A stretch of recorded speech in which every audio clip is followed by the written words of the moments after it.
إلا العراق، فإنني أتخيله شامخا باذخا يقف في كبرياء وصمت، لأن الآخرين إذا ما أرادوا قياس مدى ما لديهم من عظمة قارنوا أنفسهم به.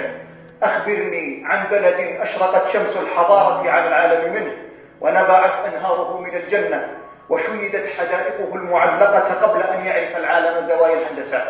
أخبرني عن السلام الذي حوله المنصور من معاهدة إلى دار، وعن الحكمة الضالة التي أسكنها الرشيد بيت الحكمة. وأخبرني عن عظمة الدولة التي لا تغيب عنها الشمس، وسأخبرك عن الدولة التي لا يهمها أين تمطر السحابة. أخبرني أن لكل دولة عاصمة تباهي بها، وسأخبرك عن علماء التاريخ الذين لم يصفوا بلدا بأنه حاضرة الدنيا إلا بغداد. أخبرني عن عربي تفجر صدره حماسة